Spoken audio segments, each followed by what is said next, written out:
Hello, नमस्ते, प्रणाम, all the aspirant welcome back in my YouTube channel. So हम यहाँ पे एनवायरनमेंट का मॉड्यूल देख रहे हैं जिसमें अप्रैल 2024 से लेके अक्टूबर 2024 तक का करंट का कंपाइलेशन है। इससे पहले हमने पॉलिटी एंड इकोनॉमी को कंप्लीटली फिनिश किया है, जिसमें हमारा ना तो सीसेट डिस्टर्ब हुआ और ना ही हमारा स्टैटिक पोर्शन। वो कैसे? क्योंकि हमने यहाँ पे 1 आवर के शेड्यूल में इसको कंप्लीटली फिनिश किया है, right? With the last PYQ and upcoming MCQ, ठीक है? तो ये भी थोड़ा-सा आपको देखना है। अच्छा, मैं आपको बता दूँ हम कहाँ तक पहुँच गए थे, तो हम बायोडायवर्सिटी देख रहे थे, फर्स्ट लेसन है हमारा, उसमें टॉपिक है हमारा वाइल्ड लाइफ एंड कंजर्वेशन, सब टॉपिक हम पहुँच गए थे इको सेंसिटिव एरिया तक, राइट? सो हम इसको देखेंगे आज। हम इसको सॉल्व कैसे कर रहे हैं वो आपको जानकारी दे दूँ मैं। हमारा यहाँ पे क्या है ना कि हम अगर कोई भी टॉपिक है हमारे पास तो हम लास्ट जो पीवाईक्यू है जैसे ये 2020 का है, उसको भी हम साथ में लेके चल रहे हैं। और मेरी एक बिगिनर को एडवाइस है जिनका फर्स्ट अटेम्प्ट है ये, तो वो प्लीज़ ये समझें कि यार हमें ना पूरा टाइम 15-20 घंटे की आपने वीडियो देखी यूट्यूब पे, आपने सोचा कि भई मैं इसे कंप्लीटली फिनिश कर लूँगा, वो आप कर लेंगे। बट थोड़ी-सी दिक्कत होने वाली होगी हमें सीसेट एंड स्टैटिक पोर्शन में। मैं हर बारी अपनी वीडियो में ये वाली बात बोल रहा हूँ, क्योंकि ये चीज़ें मैंने भी फेस करी हैं। तो क्या होता है कि हमने एक बार में देखा कि 15-20 घंटे की वीडियो हम इसको कंप्लीटली फिनिश करके बैठ जाएँगे, है ना? और एक बात और बता दूँ, कई बारी आपको बहुत सी चीज़ें ऐसी वीडियो मिलेंगी यूट्यूब पे, जो नाम तो पीटी 365 का है, बट उसमें पीटी 365 का कुछ मटेरियल उठाया और रीड करा दिया, है ना? तो वो अपने माइंडसेट से पढ़ा रहे हैं आपको, क्या उनको लग रहा है इम्पोर्टेंट है, क्या नहीं है। बट मेरे हिसाब से तो ये है कि आपको वो कहते हैं ना सफलता के लिए कोई शॉर्ट वे नहीं होता। तो आपको ये कंप्लीटली देखना है, ओवरव्यू करना है, आपको समझना है कि हमारा स्टैटिक पोर्शन से करंट क्या लिंक हो रहा है, वो भी आपको देख के चलना है, ठीक है? तो हम इस तरीके से देख रहे हैं, इसकी एक वीडियो आ चुकी है, वो आप देख लेंगे।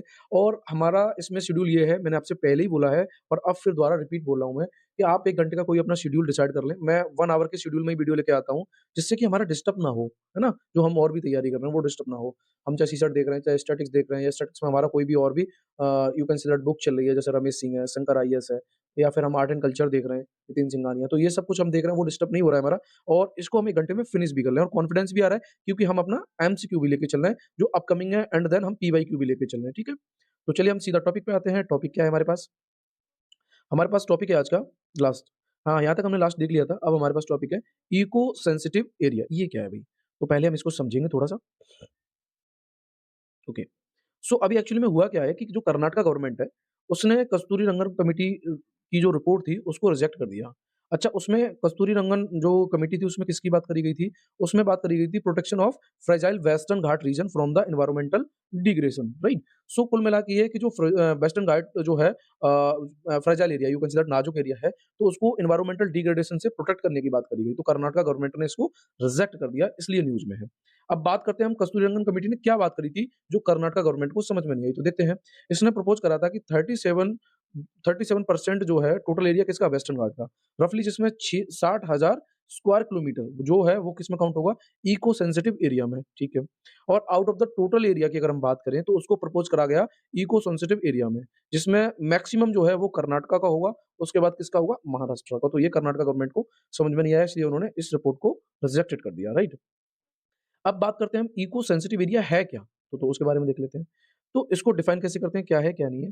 तो ये you can say that environmental resource having a incomparable values, मतलब जो कह सकते हैं उसकी वैल्यू को हम कंपेयर नहीं कर सकते, और वो रिक्वायर होता है किसके लिए? स्पेशल अटेंशन, मतलब हमें बहुत ज़्यादा स्पेशल ध्यान देना है for their conservation, because of क्योंकि इसमें landscape, wild life, biodiversity, historical and natural value include होती हैं। ठीक है? इसलिए इसे इको सेंसिटिव एरिया बोला जाता है।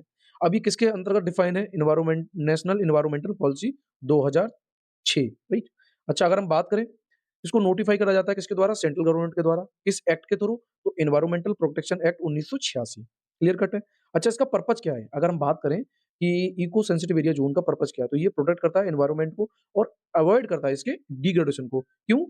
क्योंकि किस कारण की वजह से? Anthropogenic activity, okay? उसकी वजह से। चलिए, तो आगे चलते हैं हम। और ये क्रिएट करता है क्या? Barrier and shock observable for the specialized eco system के लिए, राइट? तो शॉक ऑब्जर्वर का मतलब है कि या वेरियर आप कह सकते हो, जैसे मान के चलो बफर ज़ोन भी हमने सुना होगा लास्ट टाइम, तो as like the shock observer. तो इसका काम क्या होता है कि जो भी जो एनवायरमेंटल को डिग्रेड कर रही हैं, तो उनको एज़ अ शॉक ऑब्जर्वर की तरह काम करता है इको सेंसिटिव एरिया, राइट? अच्छा, इसका मतलब फिर और क्या है? ये एक ट्रांजिशन ज़ोन है, किसके बीच में? हाई प्रोटेक्शन एरिया और लेज़र प्रोटेक्शन एरिया के बीच में। ये थोड़ा-सा आपको याद रखना है। और इसमें जो एक्टिविटी है इको सेंसिटिव ज़ोन में, वो एक्चुअली में regulated and not prohibitory nature की होती है। ये थोड़ा-सा आपको याद रखना है। अब बात करते हैं हम इसमें अब बात करते हैं हम एक्चुअली में जो इको सेंसिटिव ज़ोन है उसके लिए जो गाइडलाइन है, वो क्या एक्टिविटी को क्लासिफ़ाई करती हैं। तो उनकी 3 कैटेगरीज़ हैं, कौन-कौन सी कैटेगरीज़ है? एक है प्रोहिबिटेड, याद रखना है आपको, दूसरा रेगुलेटेड एंड परमिटेड। तो क्या-क्या ना प्रोहिबिटेड है वहाँ पे, तो जैसे आप कमर्शियल माइनिंग नहीं कर सकते, right? And setting of industrial casing pollution, मतलब आप ऐसी इंडस्ट्री को नहीं बना सकते जो पॉल्यूशन को प्रोड्यूस करती है, राइट? रेगुलेट क्या कर सकते हैं आप? फिलिंग ऑफ ट्री, मतलब पेड़ों की कटाई, establishment of hotel and resort, ये तो रेगुलेट कर सकते हैं। परमिट परमिट की बात करेंगे तो ongoing agriculture, right? Horticulture practice की जाती है लोकल कमेटी के द्वारा, एंड डेयरी फार्मिंग, ये सब क्या है? इको सेंसिटिव जोन के अंतर्गत में एक्टिविटी की जा सकती है, तो वो थोड़ा-सा आपको याद रखना है। अब बात करते हैं वेस्टर्न घाट्स की, तो ज्योग्राफिकल फीचर क्या है इसका? पासेस की बात करें तो पाल घाट पड़ता है जो थाल एंड बोर घाट के बीच में है। एलिवेशन की बात करेंगे तो यहाँ पे यू कैन से दैट ये इंक्रीज हो रहा है प्रोग्रेसिवली नॉर्थ टू साउथ, यानी कि हाईएस्ट पीक टू अन्नामड़ी, राइट? अच्छा, उसके बाद फॉरेस्ट की बात करेंगे तो 4 मेजर टाइप के फॉरेस्ट हैं, जैसे एवरग्रीन है, सेमी एवरग्रीन है, एंड मोइस्ट डेसिडियस है, एंड ड्राई डेसिडियस है। तो ये थोड़े-से आपको समझ के चलने हैं यहाँ से। शंकर आईएएस में इसको और अच्छे से एक्सप्लेन करा, तो एक बारी आप उसको भी देख लेंगे। बट मैं आपको बता दे रहा हूँ, आपको याद रखना है कि वेस्टर्न घाट में आपको 4 मेजर फॉरेस्ट मिलते हैं, evergreen, semi evergreen and most deciduous और ड्राई डेसिडुअस। मिनरल की बात करेंगे तो यहाँ पे वेस्टर्न घाट में आपको आयरन मिलेगा, मैंगनीज मिलेगा और बॉक्साइट के ओर्स मिलेंगे, राइट? अच्छा, अदर की इन्फॉर्मेशन की बात करेंगे तो रीजनल नेम जो है वो सह्याद्री महाराष्ट्र, नीलगिरी हिल्स की बात करेंगे जो कर्नाटक और तमिलनाडु के बीच में, उसके बाद Annamalai hills and cardamom hills, ये आपको मिलेगी केरला एंड तमिलनाडु के पास, राइट? उसके बाद हम बात करेंगे, ये one of the world's 8 hottest hot spots है और बायोलॉजिकल डाइवर्सिटी। तो कभी-कभार ये क्वेश्चन पूछा जा सकता है हमसे कि जो वेस्टर्न घाट्स है, क्या वो हॉटेस्ट हॉट स्पॉट में काउंट होता है? यस, वर्ल्डेस्ट 8 में, राइट? अच्छा, अगर हम बात करें, ये कवर करता है 6% ऑफ लैंड एरिया, किसका? इंडिया का, with the more than 30% of all plant, fish and herpetofauna. अभी हम थोड़ा-सा देखेंगे क्या होता है herpetofauna, birds and mammals species in found India. तो आपको ये भी समझना है कि 6% जो है लैंड एरिया को ये कवर करता है, और 30% जो है इसमें क्या होगा? Plant, fish, herpetofauna and bird and mammals species होंगी, राइट? सो अब हम बात करें कि ये हर्पेटोफिना होता क्या? तो उसके बारे में थोड़ा-सा देख लेते हैं। Herpetofina is a term used to describe amphibians and reptiles। तो इसमें क्या-क्या होता है? Amphibians you can say that, जो आपके जलथर होते हैं ना, जो जल में चलने वाले, एंड रेप्टाइल, जल में भी और थल में भी, एंड रेप्टाइल जो सरीसृप बोलते हैं हम हिंदी में, ठीक है? Live in a specific region in ecosystem. तो कुल मिला के ये एम्फीबियन और रेप्टाइल जो होते हैं, उनको हम हर्पेटोफिना के अंतर्गत काउंट करते हैं। अब ये एक्चुअली में इम्पोर्टेंट क्यों है हर्पेटोफिना? तो थोड़ा-सा इसके बारे में देख लेते हैं। एक्चुअली में ये सेंसिटिव है टू एनवायरमेंटल चेंज के लिए, right? Making them useful bio indicator, और ये एज़ यूज़फुल होता है बायो इंडिकेटर में।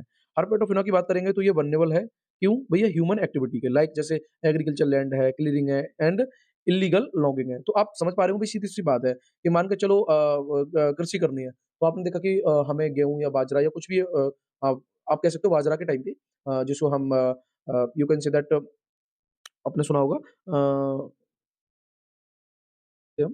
सॉरी, सो इसी तरीके से एक एक जॉनडरी और होती है, उसका मुझे इंग्लिश नहीं पता, पर मैं बता रहा हूँ जो एक शुद्ध भाषा होती है किसानों की, तो उसके बीच में क्या होता है कि जब ये हम करते हैं तो वहाँ से बहुत सारे फ्रॉग्स होते हैं, तो वो आउट ऑफ होते हैं ना, तो ये सीधी-सी बात है कि भई उनको दिक्कत होती है, जो भी हर्पेटोफिना के अंतर्गत आते हैं, है ना?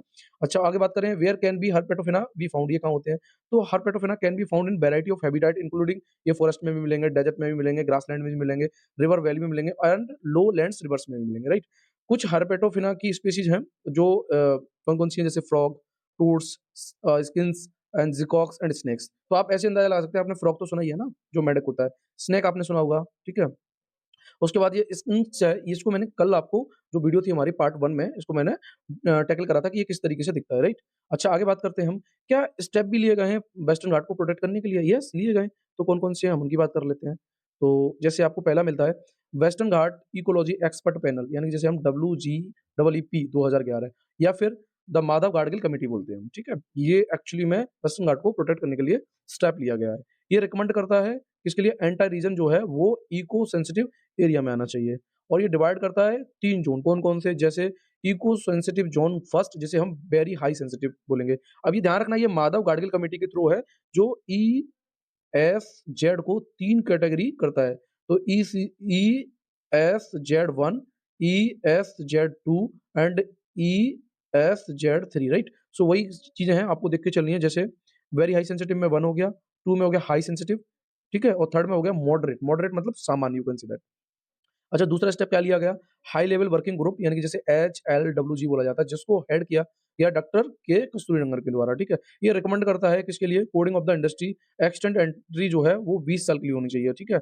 ऑफ द कंकरेंट लिस्ट, जो कंकरेंट लिस्ट आपने सुनी होगी, जो हम लोग देते हैं state list and you can say that उसके बाद तुम्हारा आ जाता है central list and concurrent list. तो स्टेट लिस्ट पे तो स्टेट ही बनाएगी, सेंट्रल लिस्ट पे सेंटर बनाएगी, बट कंकरेंट लिस्ट जो होती है उसपे सेंटर एंड स्टेट दोनों मिलके जो भी चीज़ें बनानी होती हैं वो बनाती हैं, to regulate the development with the ecological framework, right? अच्छा, उसी तरीके से एक और है, sixth iteration of the draft notification of Western Ghat eco sensitive area. So ये जो है रिपीटेड है, सो इसमें क्या डिक्लेयर करा गया, 56,825.7 square kilometre of the Western Ghat होगा and ecological sensitive area by central government, ठीक है? ये देखना है आपको। आगे मिलता है हमें ब्रह्मगिरी हिल्स केस की बात करेंगे तो NGT you can see that national green tribunals, इसने पूछा किससे? एनवायरमेंटल मिनिस्ट्री कि वो फाइनलाइज करे deadline for the declaring the Western Ghat and eco sensitive zone zone, right? So ये फाइनलाइज करे एंड डिक्लेयर करे कि जो वेस्टर्न घाट है उसका इको सेंसिटिव जोन कितना होगा, ये एनजीटी बोलती है, राइट? अब एमसीक्यू क्या बना है भाई, उसको देखेंगे हम, देखते हैं भाई क्या है क्या नहीं है हमारे पास। चलिए,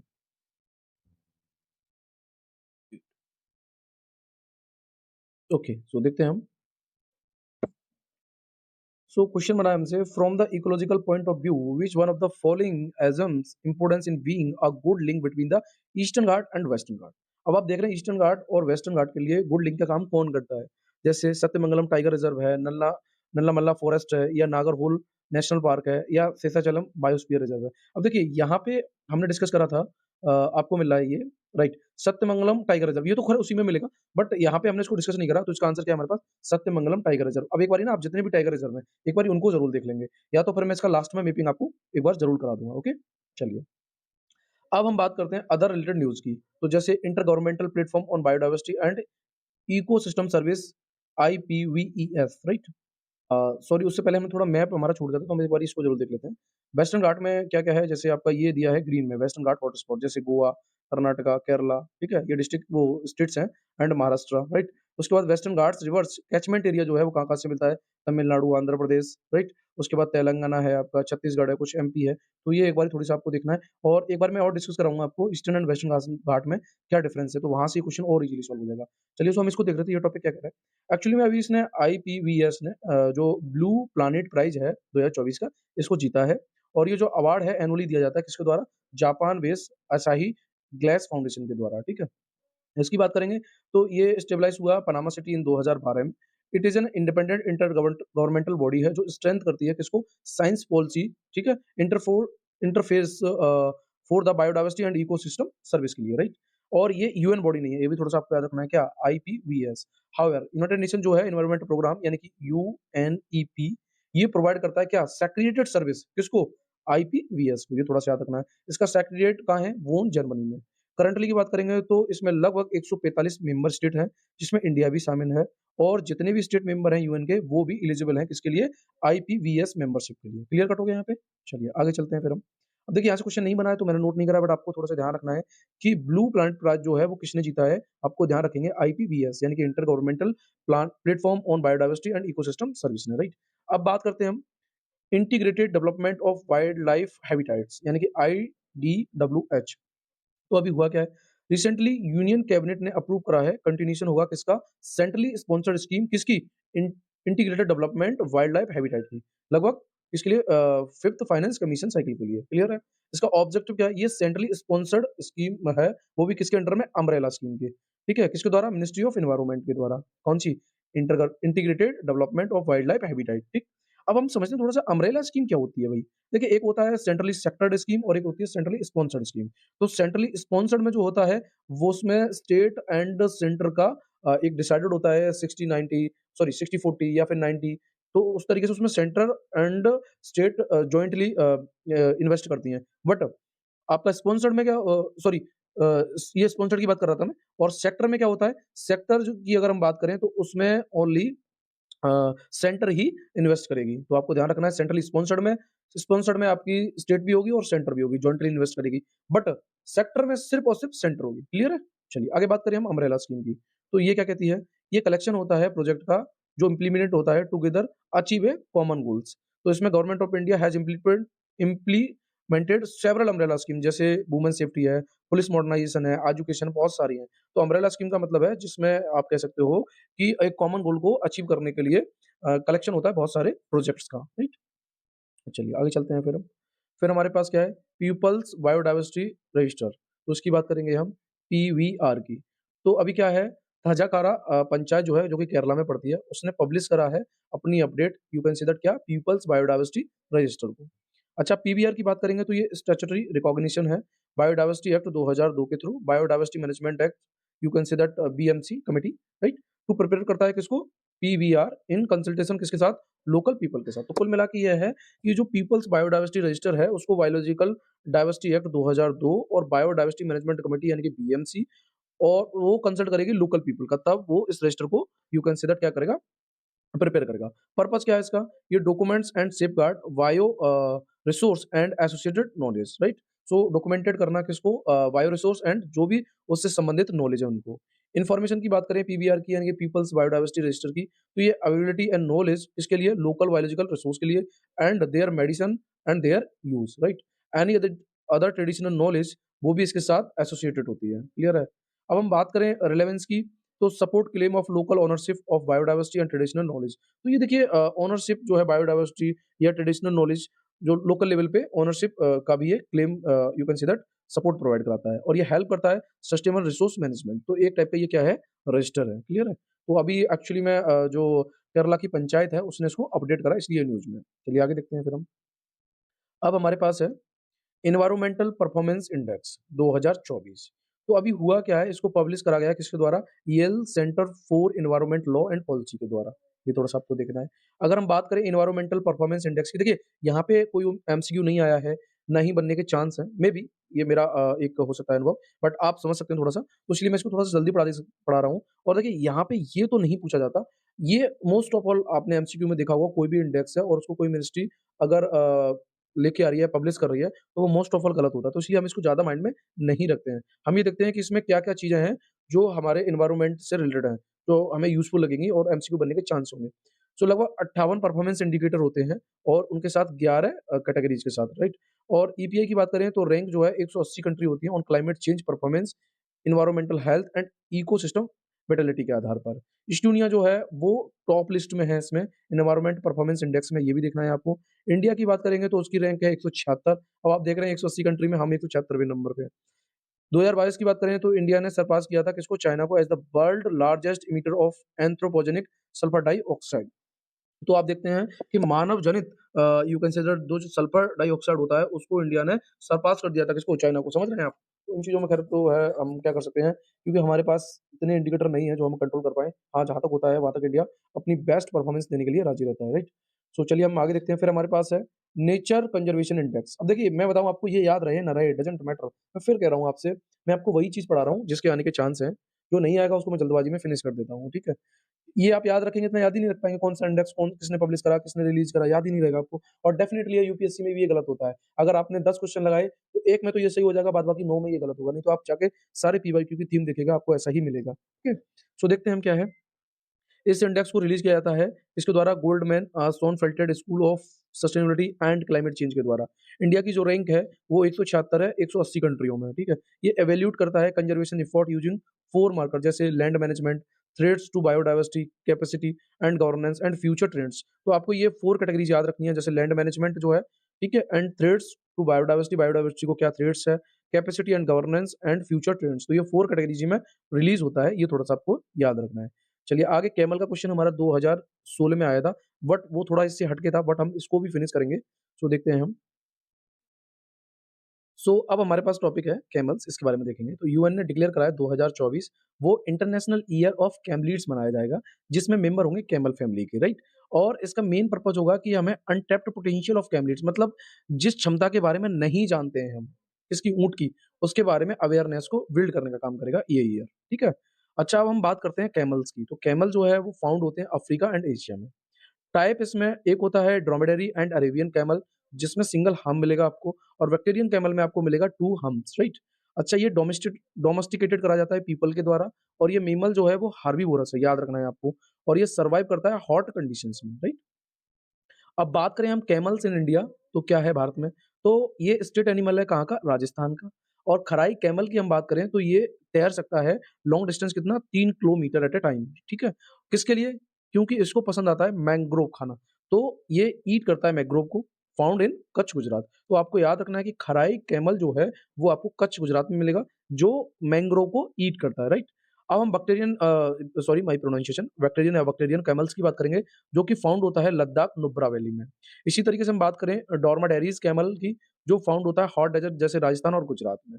अदर टाइप के और कैमलिड्स की बात करेंगे जैसे ललामा, अल्पाका, अल्पाका, गोनाको, विनाका, ईटीसी। तो देखिए अब ये क्या होता है, यार यूपीएससी में कई बारी आपसे आपने क्वेश्चन देखे होंगे, वो यहीं से हमें थोड़ा-सा घुमा देता है। उसने आपसे ये दे दिया, अब मेरी बात समझना, उसने लिखा ललामा या अल्पाका, अल्पाका, गुना, थोड़ा-सा आपको पढ़ने में भी अजीब-सा लग रहा होगा। आपसे पूछ ले कि ये किस फैमिली से बिलॉन्ग करता है? उसने दे दिया बैक्टीरिया, वायरस, या फिर उसने दे दिया आपको फॉर एग्ज़ाम्पल में कोई टेक्नोलॉजी, और नीचे दे दिया उसने फैमिली ऑफ कैमलिड्स। तो आप सोच सकते हैं क्या, इसको बता सकते हैं आप ये कि फैमिली ऑफ कैमलिड्स है? तो क्या होता है ना, मैं यही बात आपसे कहना चाह रहा था कि यहाँ हमारे लिए इम्पोर्टेंट ये है कि हमें ये फैमिली जो है, याद रखनी है कि ये जो है कैमलिड्स फैमिली है, राइट? चलिए, सो अब हम सीधा अपना एमसीक्यू पे आएँगे और हम एमसीक्यू देखेंगे क्या है हमारे पास लास्ट। थोड़ा मैं शॉर्ट कर ले रहा हूँ, राइट। सो क्या है, what is are the unique about Kharai camel sorry, a breed found in India. So इसके बारे में हमें जिक्र करना है, तो हम बात करते हैं खराई कैमल की। तो पहला दिया हमें, it is a capable of swimming up to 3 kilometre in sea water. भाई अभी हमने देखा, अब तो हम देख के कर रहे हैं तो इजीली सॉल्व हो जाएगा।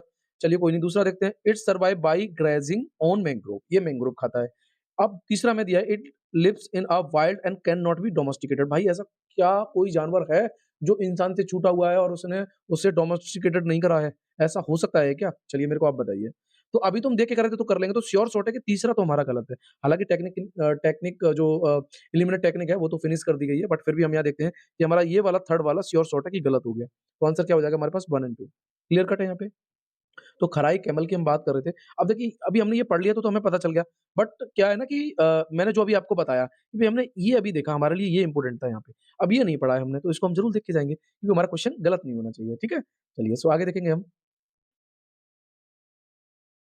आगे हमारे पास है फॉरेस्ट, और ये सेकंड हमारे पास सब टॉपिक है तो उसको देखेंगे हम। सो इसमें यूएन रेड हमें पढ़ना है और एमसीक्यू भी इसका आया है 2016 में, उसको भी हम टैकल करेंगे। तो पहले हम इसके बारे में नॉलेज ले लेते हैं, एक्चुअली में ये है, क्या है, ठीक है? सो यहाँ पे क्या है न्यूज़ में क्यों है?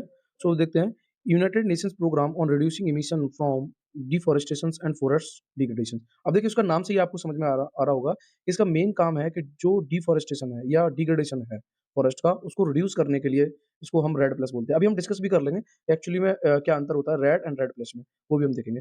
सो क्या है इसमें, इसने अभी रिपोर्ट टाइटल जो है, raising ambitions accelerating actions toward enhance national determined contributions for forest, इसको लॉन्च करा है अभी वो यूएन रेड ने, इसलिए ये न्यूज़ में। अब इतना तो आपको याद नहीं रहेगा, आपको इतना समझना है कि ये एक रिपोर्ट है जिसका टाइटल है raising ambitions accelerating actions toward enhance national determined contribution, ये जिसे हम एनडीसी बोलते हैं। तो ये एक्चुअली में कनेक्टेड होता है किससे, रिड्यूसिंग एमिशन और डिफॉरेस्टेशन किसका, डिफॉरेस्टेशन के लिए। तो इसलिए आपको थोड़ा-सा याद रहेगा कि ये रेड प्लस के समथिंग कुछ होगा। तो आप इसे क्लिक करके आराम से सॉल्व कर लेंगे। तो देखते हैं एक्चुअली में ये क्या, इस रिपोर्ट क्या कहती है, वो देखेंगे। उससे पहले हम पहले अंतर समझ लेते हैं कि रेड और रेड प्लस में क्या अंतर होता है, तो आपको एकदम क्लियर हो जाएगा। देखिए, अभी मैंने बताया कि जो RE है, वो स्टैंड किसके लिए है? Reducing emission from deforestation and forest degradation. Clear है? मतलब कुल मिला के है कि हमें जो एमिशन हो रहा है, उसको हमें रिड्यूस करने की बात करी गई है रिगार्डिंग फॉर डिफॉरेस्टेशन एंड डिग्रेडेशंस। और इसका मेन फोकस जो है, वो प्रिवेंट करना क्या? Deforestation and forest degradation. तो आपको इतना समझना है कि जो RE जो है, वो मेनली फोकस करती है deforestations and forest degradations. But REDD plus की बात करेंगे तो इसमें कुछ और एडिशनल एक्टिविटी होती हैं, जैसे कंजर्व करना, सस्टेनेबल फॉरेस्ट, मतलब आप कह सकते हो एक और स्टेप लिया गया, ठीक है ना? इसमें कंजर्व की भी बात करी गई, सस्टेनेबल फॉरेस्ट की भी बात करी गई and management, enhancement of forest carbon stock, ठीक है? उसके बाद indicated by the plus sign. Clear हो गया? तो प्लस साइन क्या दिखाता है? ये दिखाता है कि भई कंजर्व करेंगे, सस्टेन करेंगे फॉरेस्ट को एंड एनहांस करेंगे फॉरेस्ट कार्बन स्टॉक को। आप ये भी कह सकते हो कि रेड प्लस जो है, वो मोर कॉम्प्रिहेंसिव अप्रोच है to forest protection beyond just stopping deforestation. Clear cut हो गया? चलिए आगे देखते हैं हम। तो अब एक्चुअली में ये तो हमारे समझ में आ गया कि इन दोनों में अंतर क्या है। अब आपको समझ में आ गया होगा कि रेड प्लस बात करता है किसकी, और जो रेड प्लस है वो कंप्लीटली एक कॉम्प्रिहेंसिव वे है, बट रेड जो है वो आपकी डिफॉरेस्टेशन एंड डिग्रेडेशन को प्रिवेंट करने की बात करता है। सो ये जो रिपोर्ट आई है उसमें क्या कहा गया है? इसमें ये कहा गया है कि 20 कंट्री में से केवल 8 कंट्री ऐसी हैं जिन्होंने आप कह सकते हो कि जो ट्रॉपिकल डिफॉरेस्टेशंस है, उसको क्वांटिटेटिव टारगेट करा है, इसके लिए नेशनल डिटरमाइंड कंट्रीब्यूशंस के लिए, प्लान के लिए, ठीक है? उनमें से जो 20 में से 8 कंट्री ने तो NDC you can see that उसको क्वांटिफाइड टारगेट करा है। लेकिन 11 कंट्री जो हैं, 20 में से जो 11 कंट्री हैं, वो ने टारगेट करा है किसको? जैसे afforestation, reforestations, mitigate climate change, because reducing deforestation fast, ठीक है? तो इसलिए न्यूज़ में अब इतना तो आपको नहीं याद रहेगा कि भाई कौन-सी कंट्री ने कितना-कितना, आप थोड़ा-सा डाटा याद रख सकते हैं कि जो है 11 एंड 8 जो कंट्री हैं, जो 8 कंट्री हैं वो एनडीसी के टारगेट को फुलफिल करती हैं, और जो उसमें से 11 और हैं 20 कंट्रियों में से, वो अफॉरेस्टेशन और रिफॉरेस्टेशन और मिटिगेट क्लाइमेट की बात करते हैं, राइट? अब बात करते हैं यूएन रेड की। तो ये एक flagship UN knowledge and advisory programme है, इसके लिए फॉरेस्ट एंड क्लाइमेट के लिए, और ये फोकस करता है किस पे? पेरिस एग्रीमेंट के लिए। ये लार्जेस्ट इंटरनेशनल प्रोवाइडर है किसका? रेड प्लस असिस्टेंस का। अभी हमने पढ़ा था, ये एक कॉम्प्रिहेंसिव वे है किसका? रेड का, ये ध्यान रखेंगे आप। इसकी उत्पत्ति 2008 में हुई यूएन रेड की, और जिसमें टेक्निकल एक्सपर्टीज जो है वो बिल्ड करते हैं, जैसे फूड एंड एग्रीकल्चर ऑर्गेनाइजेशन है, United Nations development programme, United Nations environment programme UNP, right? Partner की बात करेंगे तो 65 कंट्री हैं जिसमें इंडिया भी शामिल है। क्लियर कट हो गया? आगे देखते हैं रेड प्लस की, तो अभी हमने इसको क्लियर कर लिया कि role of conservation, sustainable management of forest and enhancement of forest carbon stock, ये हम पहले ही क्लियर कर चुके हैं, ठीक है? ये जो फ्रेमवर्क है वो Warsaw framework for red plus, तो आप याद रखेंगे कि रेड प्लस की बात जो है वो कौन से फ्रेमवर्क के थ्रू हुई? तो वार्सा फ्रेमवर्क के थ्रू, और ये एडॉप्टेड करता है 19th session of the conference party, यानी कि कॉप 19 टू किसकी? यूएनएफसीसीसी की इन 2013 में, ठीक है? तो ये भी याद रखना है कि कौन सी पार्टी है? 19th पार्टी है। कौन सा फ्रेमवर्क है? वार्सा फ्रेमवर्क है। किसकी बात करते हैं? रेड प्लस की, राइट? सो हम यहाँ तोड़-तोड़ के पढ़ रहे हैं जैसे कि हम इज़िली इसको टैकल कर लें। अब देखिए 2016 में इसका क्वेश्चन आया था, तो वो देखते हैं। देखिए क्वेश्चन तो नहीं आएगा, रिपीटेड क्वेश्चन तो नहीं आते हैं, बट हाँ, थीम रिपीट होती है, तो हम वो थोड़ा-सा ज़रूर देखेंगे। सो देखते हैं क्या है। देखिए बहुत नॉर्मल सी बात है, which of the following statement is are correct? Normal सी बात क्या है कि क्वेश्चंस अगर आपको एक पॉजिटिव वे में मिल रहे हैं, है ना? तो आप समझ लीजिएगा कि वो सारे आंसर हमारे सही हैं। अगर आपको थोड़े से नेगेटिव में मिल रहे हैं, तब आप टैकल कोशिश करेंगे उसको। So proper design and affect implementation of UN REDD plus programme can be significantly contribute. तो क्या रेड प्लस प्रोग्राम क्या करता है? अभी हमने बात करी थी, वो कॉम्प्रिहेंसिव वे की बात करता है। तो देखिए इसमें पहले भी नंबर पे मिलता है हमें प्रोटेक्शन ऑफ बायोडायवर्सिटी। भई अभी तो हम बात कर रहे थे ना कि वो कॉम्प्रिहेंसिव लेवल है, उसमें बहुत सारी चीज़ें इंक्लूडेड है, ना कि डिफॉरेस्टेशन और डिग्रेडेशन, वो तो सिर्फ रेड में है। और दूसरा है हमारे पास रेजिलियंस ऑफ फॉरेस्ट इकोसिस्टम, तो ये तो पॉजिटिव वे में सारी बात जा रही है, और पॉवर्टी रिडक्शंस, तो ये सारी बात करेगा ना जब प्रोटेक्शन होगा बायोडायवर्सिटी का, फॉरेस्ट इकोसिस्टम का रेजिलियंस होगा, और तो वही सीधी-सी बात है कि पॉवर्टी रिडक्शन की भी बात करेगा। तो श्योर शॉट है हमारा आंसर क्या हो जाएगा इसका? 1, 2 एंड 3, राइट? अब आप सोचेंगे सर हमने पॉवर्टी रिडक्शन तो पढ़ा नहीं, भई आप इतना तो समझ रहे हैं ना, कॉम्प्रिहेंसिव है, तो सारी चीज़ें इंक्लूड होंगी, राइट? सो चलिए आगे बात करते हैं, हमारे पास क्या नेक्स्ट टॉपिक है। देखिए अभी ये क्वेश्चन इसका बना नहीं है, तो हम इसको पहले टैकल करेंगे, राइट? सो हमारे पास है अब इंटरनेशनल अरेंजमेंट ऑन फॉरेस्ट, यानी कि आईएएफ। अच्छा, इसके कुछ टारगेट भी करे गए हैं, तो वो पहले हम थोड़ा-सा देख लेते हैं।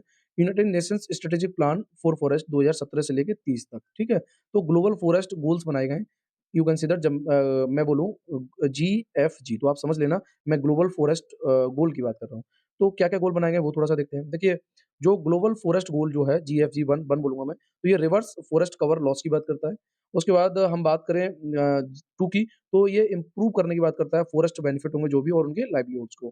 3 बात करता है कि ये प्रोटेक्ट करेगा फॉरेस्ट को, और सस्टेनेबल फॉरेस्ट जो प्रोडक्ट हैं, उनको यूज़ करने की बात 3rd में की गई है। 4th की बात करेंगे, मोबिलाइज़ करेंगे रिसोर्स को। 5th जो है वो प्रमोट करेगा इंक्लूसिव फॉरेस्ट गवर्नमेंट्स को, और 6th जो है वो cooperate and work across sector की बात करेगा। क्लियर है? तो ये गोल हैं जो 2017 से 30 तक के डिसाइडेड हैं, 6 पार्ट में, राइट?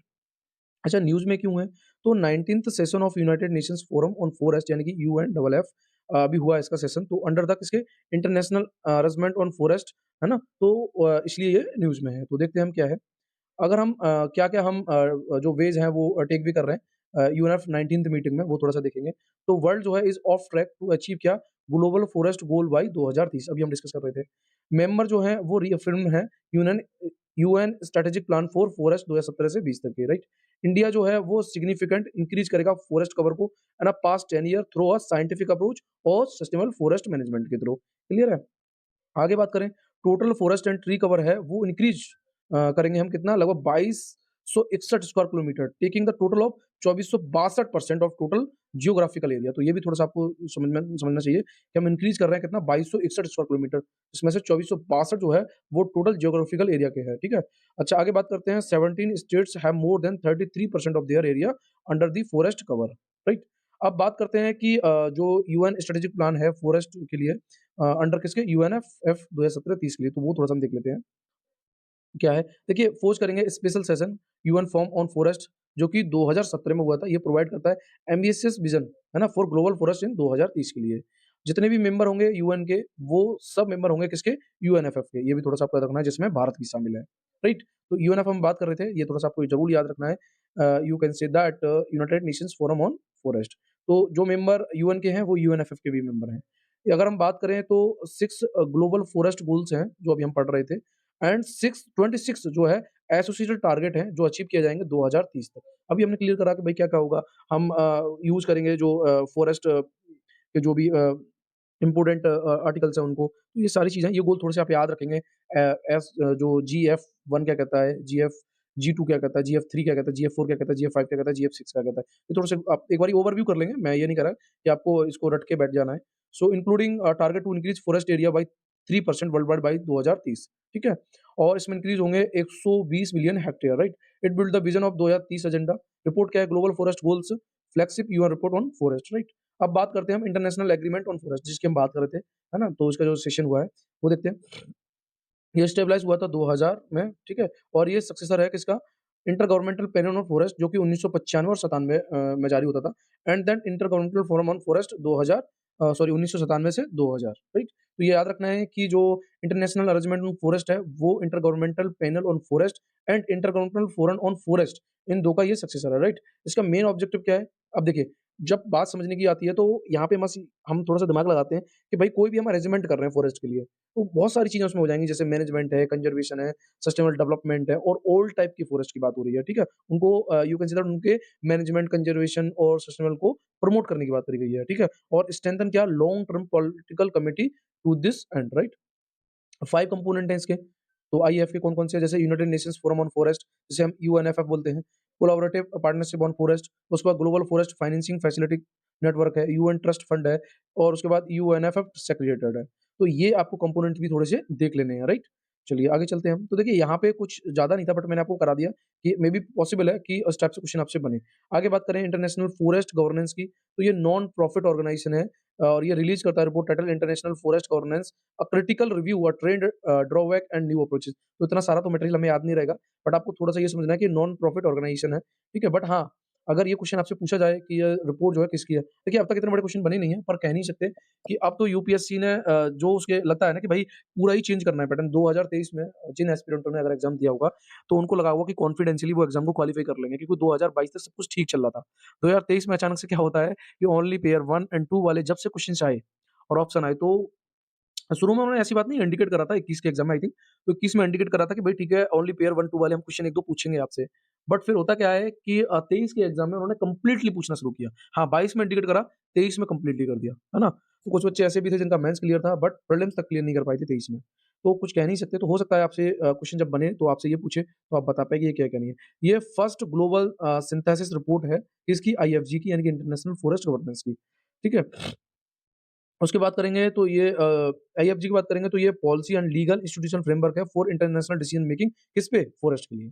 सीधी-सी बात है, इंटरनेशनल फॉरेस्ट गवर्नेंस की बात कर रहे हैं तो इसका काम होगा पॉलिसी करना एंड इंस्टीट्यूशन फ्रेमवर्क बनाना, है ना? जो भी लीगल होते हैं, ठीक है? वो सब कुछ ये देखेगा। चलिए आगे देखेंगे फिर हम, तो यहाँ पे हमारा एमसीक्यू होगा। तो एमसीक्यू भी हम देख लेंगे और ये हमारा 2018 वाला है, इसको भी हम मैंग्रोव साइट को क्लियर करेंगे, ठीक है? ये भी हमारा एक पीवाईक्यू है जो कि 2018 का क्वेश्चन है, ओके? तो पहले हम थोड़ा-सा टॉपिक देख लेते हैं, क्या है टॉपिक? Mangrove conservation. तो अभी हुआ क्या है कि IUCN red list of mangrove ecosystem. अब देखिए ये भी एक रेड लिस्ट जो हमने पहले पढ़ी थी, 9th होती है उनके अंडर में कैटेगरीज़, तो ये मैंग्रोव के लिए भी होती है, जिसमें इंडिकेट करा गया है लगभग 50% ऑफ इकोसिस्टम, जिसमें क्लासिफाई करा गया as a vulnerable, endangered and critically endangered.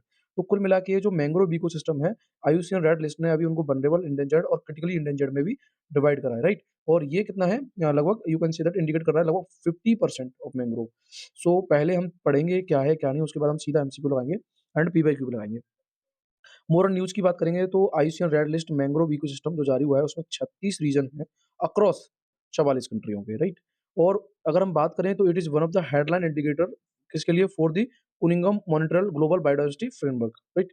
तो ये थोड़ा-सा आपको याद रखना है कि ये जो है IUCN red list mangrove ecosystem है, वो कुनिंघम मॉनिट्रियल ग्लोबल बायोडायवर्सिटी फ्रेमवर्क के इंडिकेटर्स हैं under the convention of on biological diversity, right? अच्छा, अगर हम बात करें मैंग्रोव इकोसिस्टम, सो इसमें हमारे पास है mangrove ecosystem of South India जैसे Sri Lanka, Maldives, North Atlantic were identify as a critically endangered. तो आपको समझना है ये क्रिटिकली एंडेंजर्ड मैंने आपको बताया था जिसमें एक्सट्रीमली हाई रिस्क है, ठीक है ना? उसे हम क्रिटिकली एंडेंजर्ड कहते हैं। आपने फर्स्ट पार्ट में देखा होगा। इसी तरीके से स्टेटस ऑफ इंडियन मैंग्रोव की बात करेंगे तो Andaman and Bay of Bengal ये लीस्ट कंसर्न में है। साउथ इंडिया के जो है वो क्रिटिकली एंडेंजर्ड में है और वेस्ट इंडिया के जो मैंग्रोव है वो वनरेबल में है। ये आपको जरूर देख लेना है थोड़ा सा, ये आपके लिए इंपॉर्टेंट हो जाता है, ठीक है? कि जो है ईस्ट और वेस्ट के किस-किस कैटेगरी में जो है इंक्लूड करे गए हैं। मैंग्रोव की बात करें इकोसिस्टम जो है थोड़ा-सा ये ब्लैक आ रहा है। सो देखेंगे हम यहाँ पे about mangrove and ecosystem service जो है वो क्या-क्या मतलब इकोसिस्टम से हमें क्या सर्विस मिलती है, तो वो थोड़ा समझ सकते हैं। About located primary on tropical, sub tropical and warm temperature coast covering से ज़्यादा बड़ा हो गया, राइट? सो कवरिंग अप्रॉक्सिमेटली कितना 15% of the world coastline. ये थोड़ा-सा पहले आपको ये समझना है कि जो मैंग्रोव है, वो tropical, sub tropical, warm temperate में मिलेगा, ठीक है?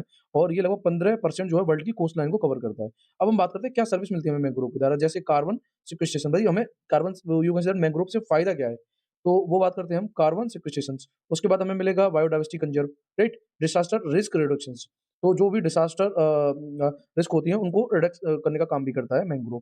सो अब हम देखेंगे कार्बन सिक्वेस्ट्रेशन क्या होता है, पहले इसको समझ लेते हैं।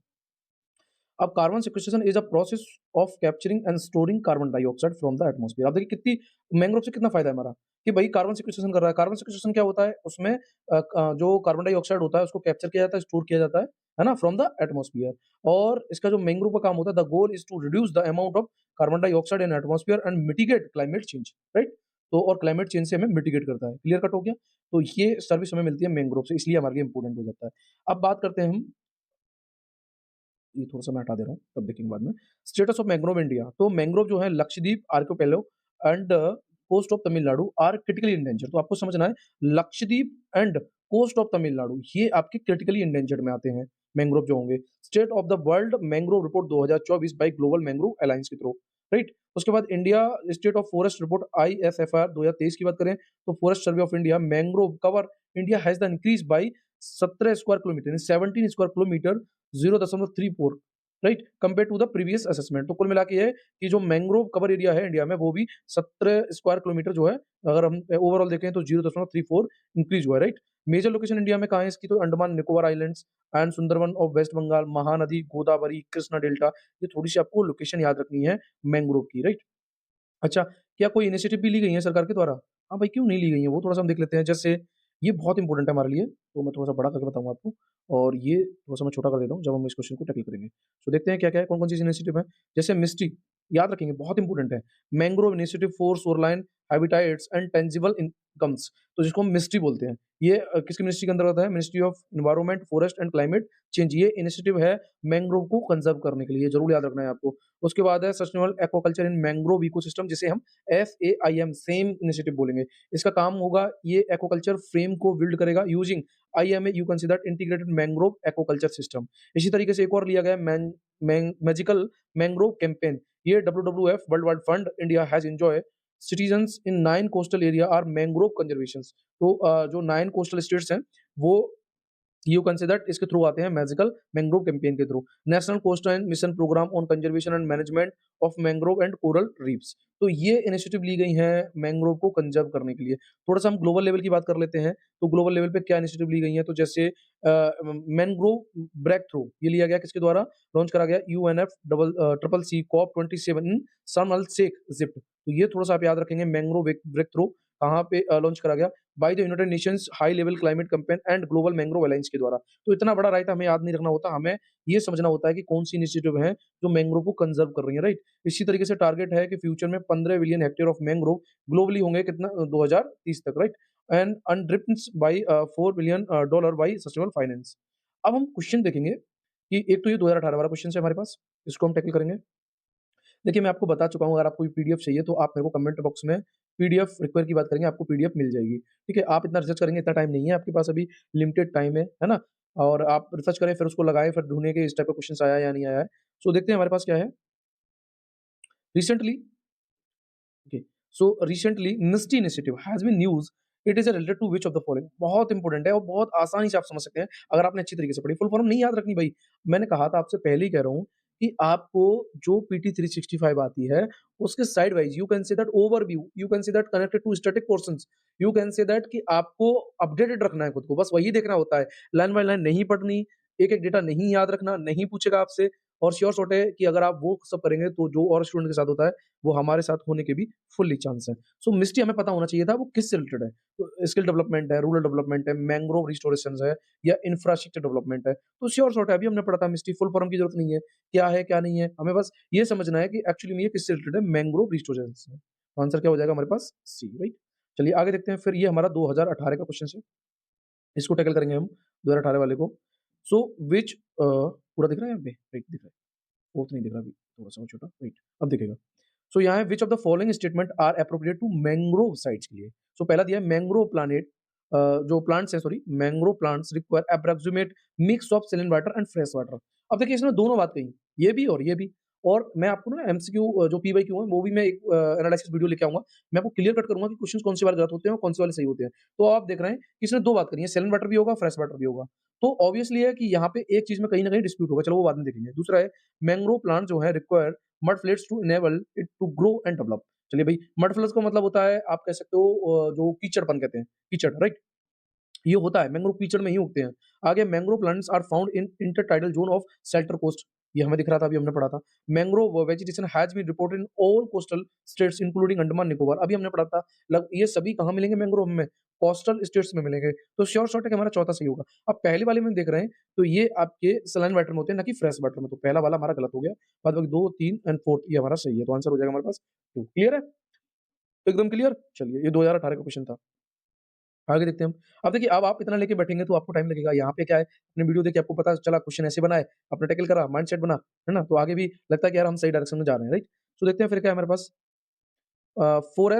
फॉरेस्ट इकोसिस्टम रिस्टोरेशन इनिशिएटिव, ये एक्चुअली में क्यों न्यूज़ में है, तो उसको हम देखेंगे। अभी क्या हुआ है, secretariat of convention on biological diversity यानी कि सीबीडी, इसने मार्क करा है कि 10th एनिवर्सरी मनाएंगे हम किसकी, फॉरेस्ट इकोसिस्टम रिस्टोरेशन इनिशिएटिव की, फेरी जिसे शॉर्ट में हम बोलेंगे। अब ये एक्चुअली में क्या है क्या नहीं, वो देखते हैं। तो ये लॉन्च हुआ पार्टनरशिप बिटवीन किसके, Korea forest service and CBD, CBD you can see that convention on biological diversity के थ्रू, राइट। और ये इंप्लीमेंटेड करा जाता है किसके द्वारा, कन्वेंशन ऑन बायोलॉजिकल डाइवर्सिटी के द्वारा, राइट।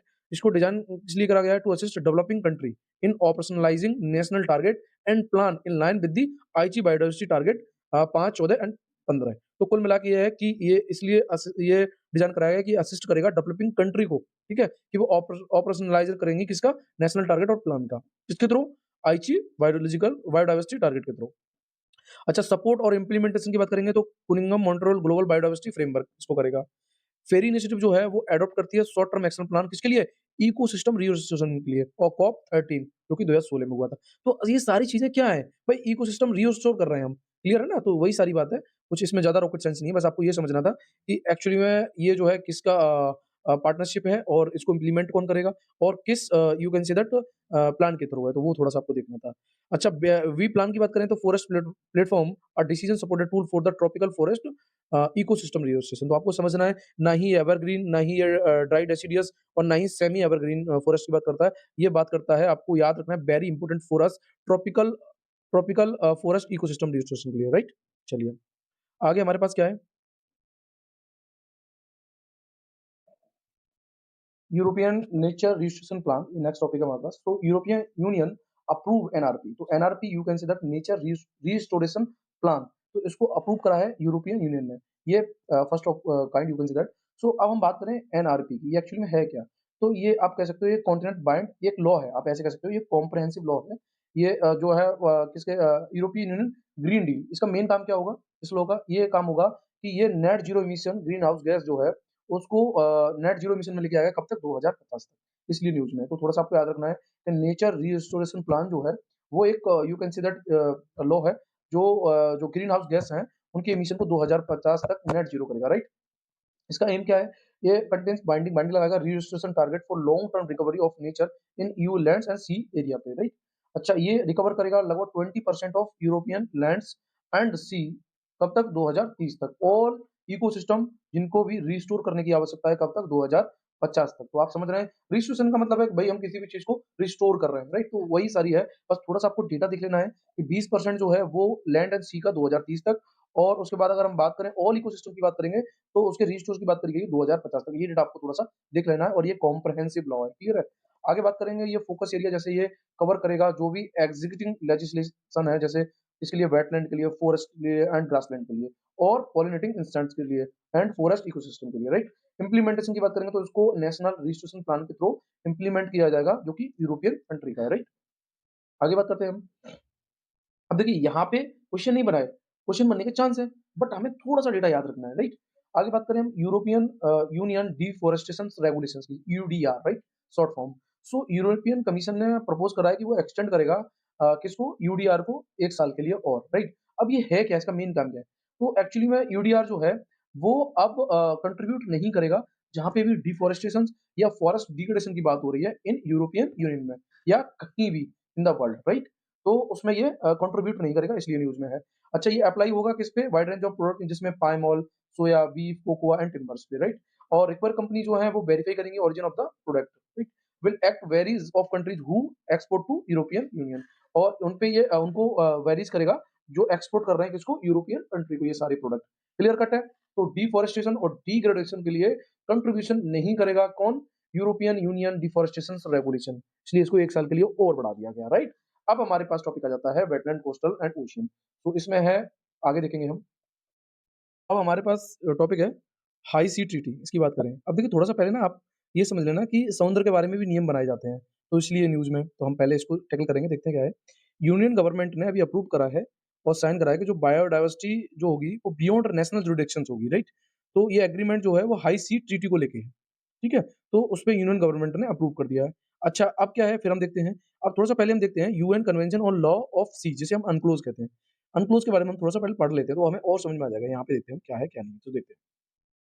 ये क्या है? ये कॉम्प्रिहेंसिव इंटरनेशनल लॉ है, मतलब नेशनल नहीं, इंटरनेशनल लॉ है। किसके लिए? Behaviour on use of sea and ocean everywhere, मतलब हम जो है जो सी है या ओशियन है, उसको हम कैसे यूज़ करेंगे, उसके लिए ये लॉ बनाया जाता है। ठीक है? वो भी इंटरनेशनल है, थोड़ा समझना है आपको। इसको अडॉप्ट करा गया 1982 में और ये एनफोर्स हुआ 1994 में। क्लियर कट है? अच्छा, ऑलमोस्ट यूनिवर्सल एक्सपेंडेंस लगभग 170 स्टेट हैं जो ने इसको एक्सेप्ट करा, जिसमें भारत भी शामिल है। ठीक है? अच्छा, इसका मेन काम क्या है एनक्लोज़ का? अब आप समझ गए ना? मतलब हम कैसे सी और ओशियन को यूज़ करें, उसके लिए लॉ बनाया जाता है। प्रोविज़न क्या है? ये डिफाइन करता है right and duty of nation, जो भी नेशन होते हैं, regarding activity in ocean. Ocean में आपको क्या एक्टिविटी करनी है और जो भी इश्यू है उनको कैसे एड्रेस करना है ऑन सोवरेनिटी पे लेके। ठीक है? तो क्लियर कट हो गया आपको? अब आप थोड़ा समझ गए होंगे ये क्या है, क्या नहीं है। स्टेबलाइज़ हुआ इंटरनेशनल सी वीड अथॉरिटी के द्वारा। चलिए, एक एमसीक्यू भी हम टैकल करेंगे, ऐसी बात नहीं है, जो अपकमिंग एमसीक्यू होगा, उसको भी हम यहाँ पे टैकल करेंगे। ठीक है? वो कैसे है, कैसे नहीं है, उसको भी हम ज़रूर देखेंगे। सो देखते हैं हम क्या है। यूएन हाई सीटीटी के लिए, तो उसको हम ज़रूर देखेंगे, ठीक है? चलिए, ये हमारा प्रेडिक्टेबल है, मे बी पॉसिबल है कि थीम बेसिस कहीं से यहाँ से बने, सो देखते हैं क्या है। हाई सी क्या होता है? तो हाई सी के लिए अनक्लोज़ ने, you can say that UN convention on law of the sea, मतलब पूरा इंटरनेशनल लेवल का लॉ। उसने डिमार्केशन करा है, मतलब निर्धारित करा है, हाई सी क्या होगा? हाई सी में सारे पार्ट्स होंगे जो कि इंक्लूड नहीं होने चाहिए, किसमें? Exclusive economic zone and territorial सी और इंटरनल वाटर ऑफ स्टेट। उसके बाद इन आर्किपेलाजिक वाटर्स एंड आर्किपेलाजिक स्टेट्स, तो ये इंक्लूड नहीं होंगे, बाद बाकी सब कुछ जो होगा वो हाई सी के अंतर्गत आएगा, राइट? तो अनक्लोज़ ने क्या-क्या डिमार्केट करा है डिफरेंट ज़ोन में, वो देखते हैं। जैसे टेरिटोरियल सी में up to 12 nautical miles from the baseline, तो बेसलाइन से 12 नॉटिकल माइल्स जो होगा, वो भी आपका हाई सी के अंडर में नहीं आएगा। हम पहले ही कर चुके हैं यहाँ पे, नॉट इंक्लूड, राइट? उसके बाद फिर हमारे पास कॉन्टिग्यूअस ज़ोन्स की बात करेंगे, तो उसमें 24 nautical miles from the baseline act as a buffer zone की तरह बात करेगा और इसके लिए लिमिटेड सॉवरेनिटी होगी। एक्सक्लूसिव इकोनॉमिक ज़ोन की बात करेंगे तो जिसमें up to 200 nautical miles from the baseline, no sovereignty of the coastline state, तो यहाँ पे कोई संप्रभुता नहीं होगी कोस्टलाइन स्टेट्स को, राइट? किसमें?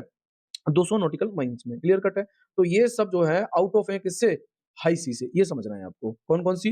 वो थोड़ा-सा मैं एक बारी और रिपीट कर देता हूँ। Territorial C, contiguous zones and exclusive economic zone. ये हाई सी के अंडर में नहीं आते, राइट? अच्छा, अब हम बात करें ग्लोबल कॉमन्स की, तो high sea 64% are consider global commons, ठीक है? Belong to no one and everyone enjoy equal rights, मतलब किसी का राइट नहीं है बट सभी का इक्वल राइट्स है, राइट? अब हम बात करें वीवीएनजी की, तो ये आपको थोड़ा-सा याद रखना है, बायोडायवर्सिटी बियॉन्ड नेशनल जुरिडिक्शंस, मैं ऐसे बोलूँगा, सो आप समझ लेंगे। ये एग्रीमेंट है किस पे? कंजर्वेशन और sustainable use of marine biological diversity of area beyond national jurisdictions, तो वेरी इंपोर्टेंट फॉर अस। भाई ये जो है वो बियॉन्ड की बात कर रहा है। किसकी बात कर रहा है? बियॉन्ड। नेशनल जुरिडिक्शन से ऊपर वीवीएनजे, ठीक है? उससे ऊपर जो है आप मरीन बायोलॉजिकल डाइवर्सिटी है उसको यूज़ कर सकते हैं। इंटरनेशनल ट्रीटी किसके अंडर में आती है ये? वीवीएनजे है। तो ये अनक्लोज़ हमने पढ़ा अभी क्या है, क्या नहीं है, इंटरनेशनल लॉ है for the sea and ocean, और it will be third implementation agreement है। इससे पहले 2 और हुए थे, 1994 में। पार्ट कौन-सा? 11th implementation agreement. इसमें एक्सप्लोर कर सकते हैं हम और एक्सट्रैक्ट कर सकते थे किसको? मिनरल रिसोर्स को। इसी तरीके से फिर एक और आया था 1995 में, यूएन फिश स्टॉक एग्रीमेंट। इसमें हम कंजर्व कर सकते थे और मैनेजमेंट कर सकते थे किसका? माइग्रेटरी फिश स्टॉक्स का। एडॉप्शन की बात करेंगे तो 2023 and is open for the signature for 2 years. तो ये आप कह सकते हो कि 2023 में ओपन हुआ था फॉर सिग्नेचर ऑफ 2 इयर्स के लिए। जैसे it will B international legally binding treaty होगी। 91 कंट्रीज़ ने साइन करा इस पे एंड 8 पार्टी जो हैं जिन्होंने रेटिफाई करा जून 2024 तक, राइट? अब हम बात करें जो नेशनल बियॉन्ड जुरिडिक्शन है उसकी, तो ये कंजर्व करेगा, सस्टेनेबल करेगा क्या? Use of marine biological diversity. तो जो आप समझ रहे हैं कि marine, you can say that जो समुद्र के बायोलॉजिकल हैं, उनको हम यूज़ करेंगे। किससे? बियॉन्ड नेशनल जुरिडिक्शंस, आपको याद रखना है। मतलब मान के चलो समुद्र में कोई ऐसी चीज़ मिली, अब वो हमारे नेशनल जुरिडिक्शंस में आती है। तो ऐसा नहीं है उसे हम यूज़ करेंगे। उसे you can say that beyond national jurisdictions, मतलब राष्ट्र से बढ़ के भी यूज़ किया जाएगा। मतलब अदर फॉरेन है वो भी यूज़ कर सकती है, तो इसलिए न्यूज़ में है। मिनिस्ट्री ऑफ अर्थ साइंस जो है वो इसको इम्प्लीमेंटेशन करेगा इन इंडिया में, राइट? अच्छा, की प्रोविज़न क्या है एनजी के एग्रीमेंट के? तो आपको यहाँ क्लियर हो रहा है ना क्या है, क्या नहीं है? हम बात कर रहे हैं कि कोई भी चीज़ समुद्र में पाई गई तो वो नेशनल जुरिडिक्शन से ऊपर यूज़ होगी। ये नहीं है कि नेशनल को मिली तो नेशनल यूज़ करेगा, ना, ये नहीं है। Area beyond national jurisdictions including high sea, right?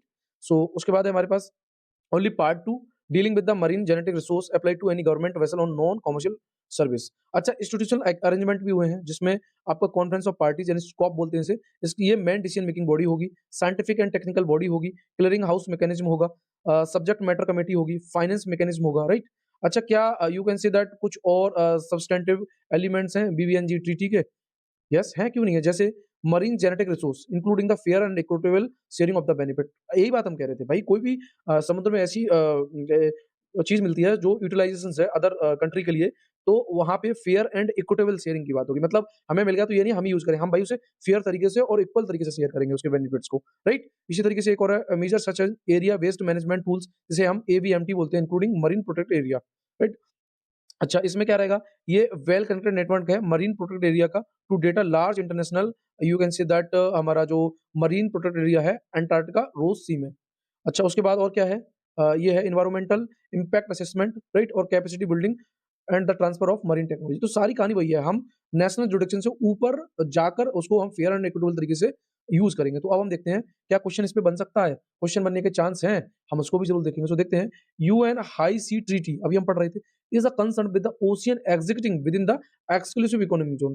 भाई अभी तो हमने पढ़ा था, ये बियॉन्ड की बात कर रहा था, बियॉन्ड एक्सक्लूसिव इकोनॉमिक ज़ोन, ना कि एग्जिस्टिंग विद इन, ये तो बात नहीं कर रहा था। With in exclusive economic zone कहाँ आता है? किसमें? हाई सी ट्रीटी में, ये नहीं आता था। तो ये श्योर शॉट है कि हमारा पहला वाला गलत हो गया, राइट? आगे बात करते हैं, the warming of ocean due to climate change, जो उसमें गर्माहट होती है किसमें? ओशियन में, क्लाइमेट चेंज की वजह से has led rise in the sea level due to thermal expansion. Thermal expansion हो रहा है ना? तो उसकी वजह से क्या है? सी लेवल भी बढ़ रही है। तो ऑब्वियसली ये तो हमारी बहुत सटीक और सही स्टेटमेंट लग रहा है। तो आंसर क्या हो जाएगा हमारे पास? 2, क्लियर कट है। देखिए यहाँ पे मैंने ये डिजाइन करा है क्वेश्चंस कि मे बी पॉसिबल है क्वेश्चन बनने के चांस हो, ओके? सो इस तरीके से हम इसे सॉल्व कर रहे हैं। अब आप देख रहे हैं कि हमारा कहीं भी क्वेश्चन नहीं रुकेगा। तो हम यहाँ तक ये कंप्लीटली देख लिए अपना। चलिए, बाद बाकी हम नेक्स्ट पार्ट में देखेंगे। So thank you so much, और प्लीज वीडियो को लाइक, शेयर, सब्सक्राइब जरूर करें। और कोई जल्दबाजी नहीं है, कोई भगदड़ ना मचाए कि भैया मेरे को जल्दी फिनिश करके आगे बढ़ना, ना। 1 आवर का टाइम दें, आराम से तसल्ली से फिनिश करें, ठीक है? और ज़्यादा नहीं, 5 दिन में ये कंप्लीटली फिनिश हो जाती है। समझ में तो आता है ना क्वेश्चन बनने के क्या चांस रहेंगे, okay? So thank you so much, okay.